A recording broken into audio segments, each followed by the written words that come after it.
आज हम पढ़ेंगे class 10th UP board chapter 14 जिसका नाम है सांख्यिकी। और सांख्यिकी में हमें किन किन बातों को ध्यान रखना है। पहले तो समांतर माध्य कैसे ज्ञात करेंगे, कितनी विधियां होती हैं, और सेकंड नंबर पे आपको बहुलक क्या होता है, बहुलक कैसे निकालते हैं, इस पर फोकस करेंगे। थर्ड आपको माध्यिका क्या होता है, माध्यिका कैसे निकालते हैं, इस पर फोकस करेंगे। और चौथे प्रश्नावली जो है उसमें पढ़ेंगे कम प्रकार का त्वरण और अधिक प्रकार का त्वरण। तो वीडियो लगातार देखने के लिए please like and share subscribe जरूर करें। आपको दिखाते हैं सांख्यिकी क्या होता है। सांख्यिकी में सबसे पहले जिस अंकगणित की भाषा में हम औसत या एवरेज को हम जानते हैं उसको सांख्यिकी की भाषा में हम उसको समांतर माध्य कहते हैं। और समांतर माध्य में आपको सबसे पहली बात ध्यान रखना है कि कौन वर्गीकृत आंकड़े होते हैं और कौन से आपके अवर्गीकृत आंकड़े होते हैं। वर्गीकृत आंकड़े किसे कहते हैं? वर्गीकृत आंकड़े वह आंकड़े होते हैं जिनको व्यवस्थितीकरण समूहों में रखा जाता है और इनको हम क्लास या क्लास इंटरवल कहते हैं। और अवर्गीकृत आंकड़े वह आंकड़े होते हैं जो मूल रूप से पाए जाते हैं, जिनको साधारणतः समूहों के रूप में पाया जाता है। अब इसमें देखिए समांतर माध्य क्या होता है। समांतर माध्य को हम लिखते हैं x बार से। अगर लिखना चाहें तो हम लिख सकते हैं समांतर माध्य। समांतर माध्य बराबर होता है, आपको याद रखना है, पदों का योग। जितने पद रहेंगे उन पदों को जोड़ लेंगे, पदों का योग बटे में जो होता है पदों की संख्या। जितनी संख्याएं रहेंगी उनसे हम भाग दे देंगे पदों की संख्या। तो आपको समांतर माध्य याद रखना है, पदों का योग बटे में होता है पदों की संख्या। और अगर आपको ध्यान देना है इसमें समांतर माध्य ज्ञात करने की कितनी विधियां होती हैं। समांतर माध्य ज्ञात करने की विधियां या माध्य ज्ञात करने की विधियां, माध्य ज्ञात करने की विधियां, माध्य ज्ञात करने की जो विधियां होती हैं वो हमारे पास तीन विधियां होती हैं। पहला समांतर माध्य बराबर, जिसको हम प्रत्यक्ष विधि कहते हैं, पहले को डायरेक्ट मेथड, प्रत्यक्ष विधि। दो समांतर माध्य बराबर होता है सिग्मा एफ एक्स बटे में आपका हो जाता है एन, या कहीं कहीं किताबों आपको लिखा रहेगा सिग्मा एफ एक्स बटे में आपको लिखा रहेगा सिग्मा एफ। नीचे सिग्मा एफ का मतलब होता है या एन का मतलब होता है सभी बारंबारता जो दिए रहेंगे उनका सबका हम सम कर लेंगे, योग कर लेंगे, जोड़ लेंगे। और एफ एक्स क्या होता है, एफ जो होती है बारंबारता होता है, एक्स क्या होता है वर्ग चिन्ह या वर्ग अंतराल बोलते हैं, जिसको मध्य बिंदु के नाम से जानते हैं। अगर आपको वर्गीकृत आंकड़ा दिया है तो निम्न सीमा में उच्च सीमा को जोड़कर उसका आधा कर दीजिए, तो जिससे आपका एक्स मिलता जाएगा। बाद में आप नियम लगा सकते हैं। अगर अवर्गीकृत आंकड़ा है तो आपको एक x दिया रहेगा और एक f दिया रहेगा, दोनों का मल्टीप्लाई कर लेंगे तो fx होगा और उसका सिग्मा कर लेंगे, मतलब आप सभी को जोड़ लेंगे जो गुणा किए रहेंगे तो उसका हो जाएगा, आपका आंसर मिल जाएगा। तो दूसरी विधि जिसका नाम है कल्पित माध्य विधि, कल्पित माध्य विधि, जिसमें आपको समझना है कि समांतर माध्य निकालने की ये कल्पित माध्य विधि क्या है। इस a प्लस आपका सिग्मा एफ डी बाई क्या होता है एन, या एन को आप लिख सकते हैं सिग्मा एफ लिख सकते हैं। तो ये कल्पित माध्य विधि क्या है, जब आप मध्य बिंदु निकालेंगे या वर्ग चिन्ह निकालेंगे तो उसमें a को आप कैसे ज्ञात करते हैं अभी आपको लगेगा, तो उसमें देख लेंगे ध्यान से। या मध्य बिंदु का जो बीच वाली संख्या होती है, या वर्ग अंतराल, वर्ग चिन्ह का जो बीच वाली संख्या होती है, वर्ग अंतराल का मतलब बीच बिंदु की संख्या होती है, उसी को हम कल्पित माध्य कहते हैं। तीसरी विधि जो है उस विधि का नाम है पग विचलन विधि। थर्ड जो मेथड है जिसका नाम है पग विचलन विधि, पग विचलन विधि, जिसको हम अगर समांतर माध्य इस विधि से ज्ञात करेंगे तो ये हो जाएगा a प्लस h, मतलब होता है कितने कितने का वर्ग अंतराल है, कितने का गैप है, 10 20, 20 से 30, 30 से 40, 40 से 50, 10 10 का गैप है तो h बराबर 10 है, 40 से 60, 60 से 80, 80 से 100 अगर है तो 20 20 का गैप है तो 20 h का वैल्यू है। ऐसे सिग्मा जो होता है आपका एफ यू बटे में कितना होता है एन होता है। ये समांतर माध्य ज्ञात करने की पग विचलन विधि है, जिसमें पदों को समझिए। a को हम कहते हैं कल्पित माध्य, a को हम कहते हैं कल्पित माध्य, a को हम ध्यान देंगे क्या क्या कहेंगे, कल्पित माध्य कहेंगे। और सिग्मा f को बोलेंगे बारंबारताओं का योग, बारंबारताओं का योग, जितनी बारंबारता दी जाएगी उन सबका क्या कर लेंगे, जोड़ लेंगे। और अगर d को हम निकालते हैं तो d निकालने का तरीका क्या होता है, मध्य बिंदु या वर्ग चिन्ह में से आप कल्पित माध्य को घटाते जाइए, ये आपको मिलता जाएगा। और इसके बाद अगर आपको u निकालना है तो आप d में वर्ग अंतराल h से भाग देते जाइए, आपको u निकलता जाएगा। तो इन विधियों का हम प्रयोग करने वाले हैं, इसमें ध्यान रखेंगे आप कैसे इसमें कैसा क्वेश्चन निकालेंगे और कैसे क्वेश्चन नहीं निकालेंगे।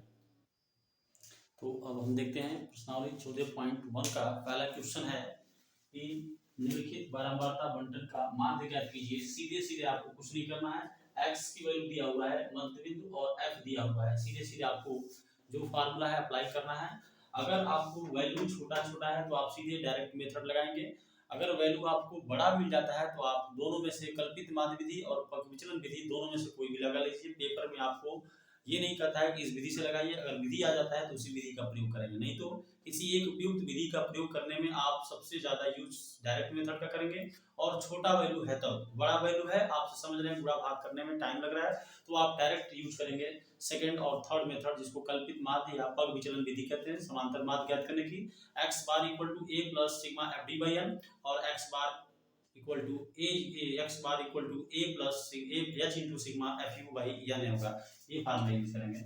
तो इसमें देखिए क्या करना आपको, आप चलो पहले आपको क्षैतिज में दिया रहेगा उसको वर्टिकल में कर लीजिए x की वैल्यू को, और लिख लीजिए आप 4, 6, 9, 10 आपका और 15, और जो f का वैल्यू है उसको लिख लीजिए कितना दिया है 5, 10, 10 और कितना दिया है 7 और कितना दिया है 8। अब आप फार्मूला जानते हैं, फार्मूला क्या होता है, समांतर माध्य बराबर, फार्मूला जानते हैं समांतर जो माध्य निकालने की विधि है x बार बराबर आपका होता है सिग्मा fx बाई क्या होता है n, ये फार्मूला यूज करेंगे। बट आप पहले देख लीजिए f का मल्टीप्लाई x में करना है तो आप एक टेबल बनाएंगे f गुणे x के लिए और ज्ञात करते चलिए, आपको मालूम हो जाएगा कैसे ज्ञात करना है। f का मल्टीप्लाई x में कीजिए तो क्या हो जाएगा 4 और 5 का मल्टीप्लाई करेंगे तो 5 4 जा कितना हो जाएगा 20, 5 को 20, 10 से कितना हो जाएगा 60, 10 में कितना हो जाएगा 90, 7 दाम कितना हो जाएगा 70 और 15 बाटी कितना हो जाएगा 120। अब आपको क्या करना है, फार्मूले में n किसे कहते हैं, n को ही बोलते हैं बारंबारताओं का योग। तो जो बारंबारता दिया है उसको n कर दीजिए, n मतलब सिग्मा कर लीजिए, जोड़ लीजिए आपका, और जो fx हुआ है उसका आप सिग्मा fx कर लीजिए, जोड़ लीजिए। तो यहाँ जो लोग जोड़ते हैं 10 10 20 5 25, 5 30 2 32, 8 40 हो जाएगा, n का वैल्यू 40 हो गया। और यहाँ देख लीजिए जीरो में जीरो ऐड करेंगे तो यहाँ पर जीरो होगा, 2 7 9 9 18, 18 6 24, 2 26 को कितना हो जाएगा 6, 2 बचा, और यहाँ से 1 और 2 कितना हो जाएगा 3, 360 हो गया। फार्मूले में दोनों का वैल्यू रख दीजिए, यहाँ से हो जाएगा समांतर माध्य बराबर हो जाएगा सिग्मा fx, सिग्मा fx की वैल्यू कितना है 360 आया है, और बटे में यहाँ पर n का वैल्यू कितना आया है 40 आया है। यहाँ 0 से 0 कैंसिल आउट हो गया, 4 4 4 9 कितना होता है 36, 4 9 36 होता है। तो समांतर माध्य बराबर हो जाएगा आपका 9 आ जाएगा। इस तरह का अवर्गीकृत आंकड़ों के लिए आप बराबरता बंटन का ज्ञात कर सकते हैं, बहुत इजी तरीके से माध्य ज्ञात कर सकते हैं। इसमें कुछ नहीं करना, आपको f का मल्टीप्लाई x में कर देना है और फार्मूला लगा देना है समांतर माध्य बराबर सिग्मा fx/n, और कुछ नहीं करना है। सेम इसी प्रकार क्वेश्चन नंबर सेकंड दिया है जो एनसीईआरटी का बेस्ड ऑन है आपका राजीव प्रकाशन।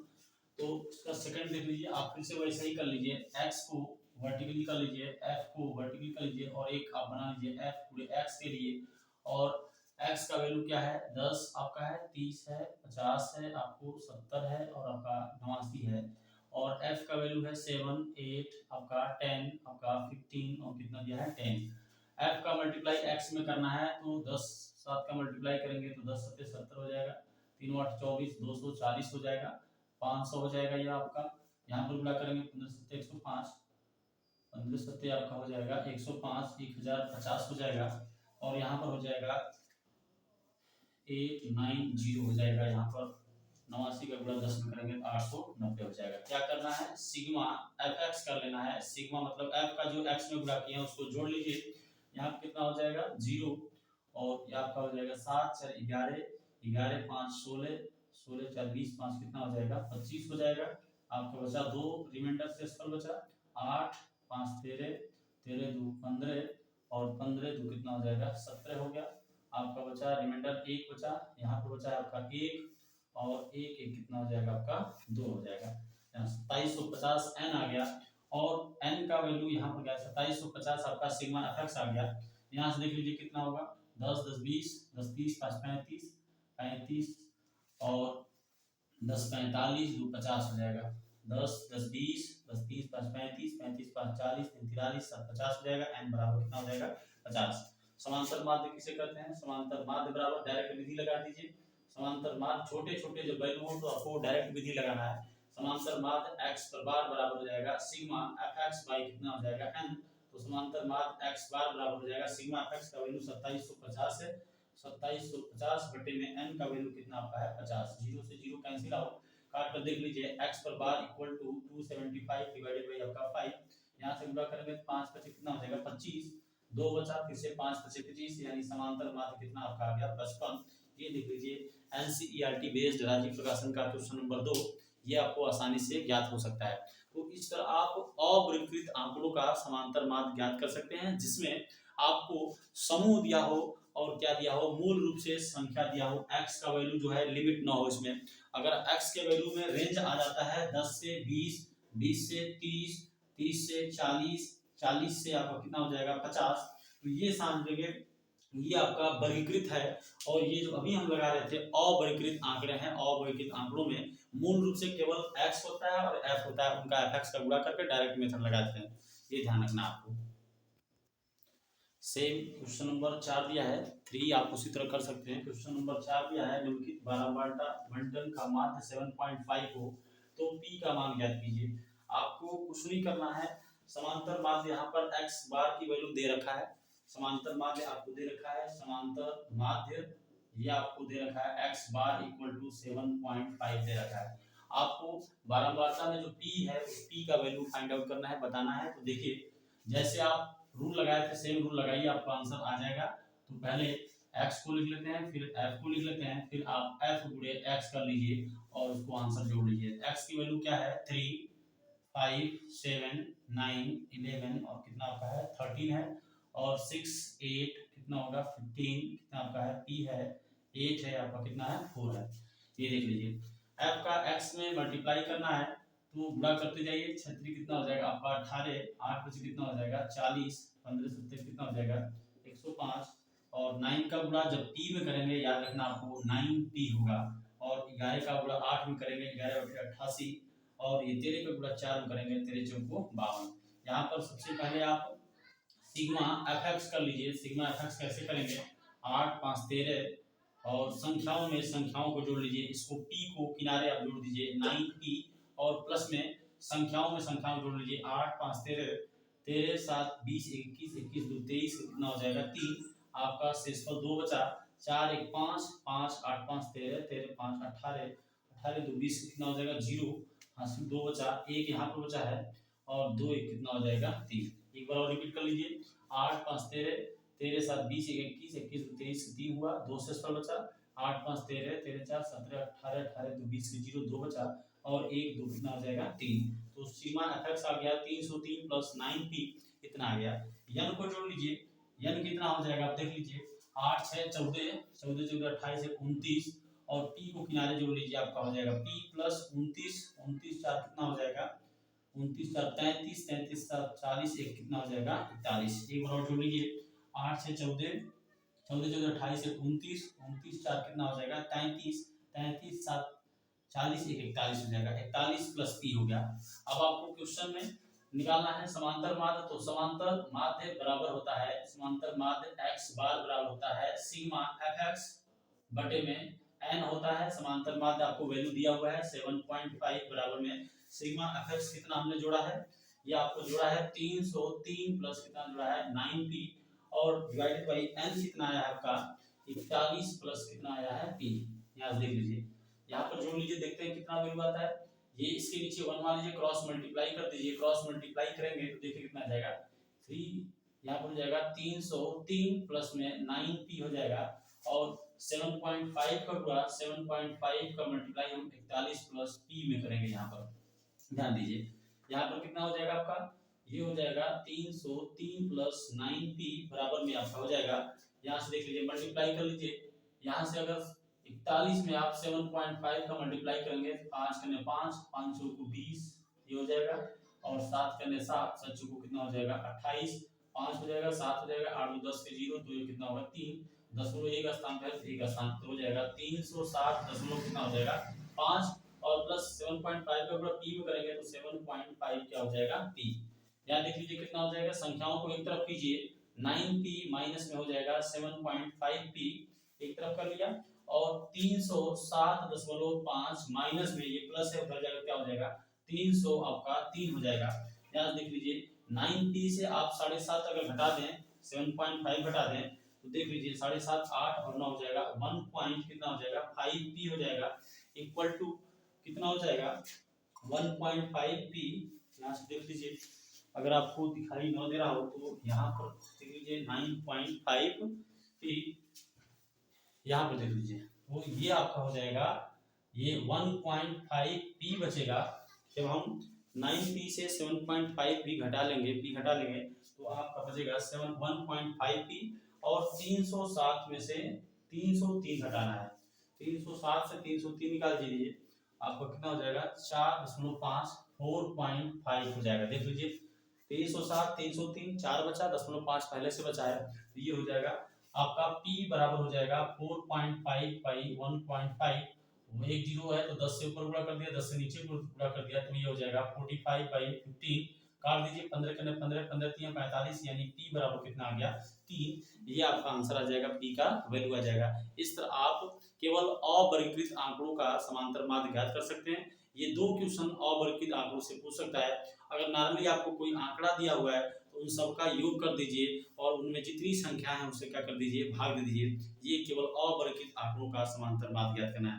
अगला वीडियो वर्गीकृत आंकड़ों का समांतर माध्य में हम आपको दिखाएंगे पग विचलन भी और कल्पित माध्य भी। धन्यवाद।